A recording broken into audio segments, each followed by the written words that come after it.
wild tune. That's gonna be crazy. So, obviously we're talking about Buddy Rich quite a lot Yes. in this lesson. Was Buddy Rich the greatest drummer of all time?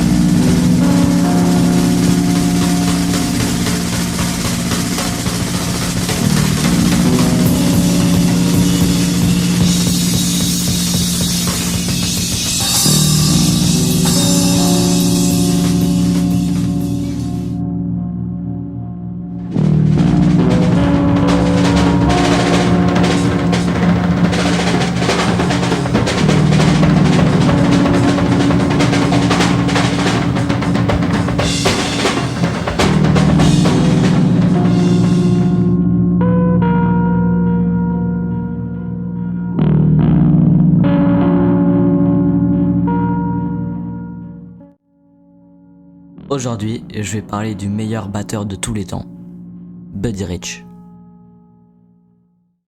Alors cette vidéo sera divisée en deux parties. La première sur sa carrière et la deuxième sur tout ce qui est autour de Buddy Rich. Et si à un moment dans cette vidéo je dis des énormes conneries, j'en suis désolé. Donc commençons enfin cette vidéo parce que l'intro commence à être un peu longue.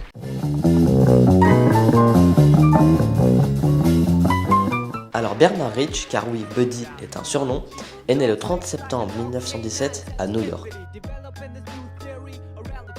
Dans une famille d'artistes, avec des parents qui, comme métier, jouaient dans des spectacles avec des petits passages musicaux. Et ils vont voir que leur gamin, il a de l'or dans les mains, il est hyper talentueux. En effet, le petit, il comprend le binaire et le ternaire, c'est déjà des trucs un peu compliqués. À 4 ans... Quel âge toi? J'ai 4 ans. Non, t'es un menteur, t'es un menteur. Donc il va commencer à jouer dans les spectacles de ses parents, en faisant du tambour je crois, avec le surnom Traps de Drum Wonder. Donc il va continuer sa carrière et à 11 ans il va devenir meneur de groupe. C'est giga jeune.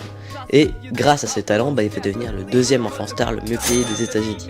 Donc ouais, c'était déjà une star quand il avait 11 ans.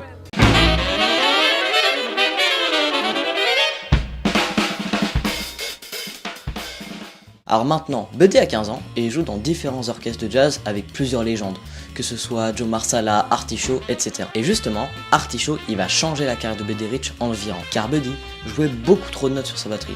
Donc Artie Shaw va venir chez lui et va lui demander « Pourquoi tu joues énormément de notes comme ça ?»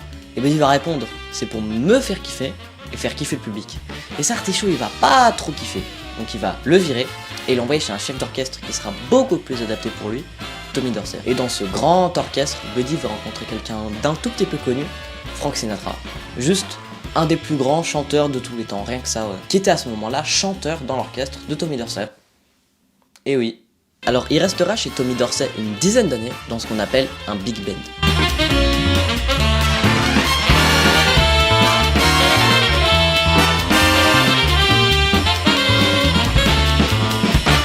Alors c'est un énorme groupe composé de plusieurs dizaines de musiciens d'exception et qui est composé aussi en majorité de cuivre, trombone, trompette, etc. Et Buddy fera une pause de 2 ans quand il était dans l'orchestre de Tommy Dorsey car il a dû aller faire son service militaire à l'US Navy. En gros c'est la marine américaine, ne me cassez pas les couilles. Et là-bas il sera instructeur de judo. Ouais, ça n'a absolument rien à voir avec la batterie. Car oui, il est aussi très fan d'arts martiaux et ceinture noire de karaté. Ouais, en gros, ce mec sait tout faire. Voilà, il est surhumain, je sais pas comment il fait, mais il est trop fort. Donc il jouera pendant 10 ans dans l'énorme orchestre de Tommy Dorsey en côtoyant les meilleurs musiciens du monde, ce qui va lui permettre d'énormément progresser pour fonder son propre big band.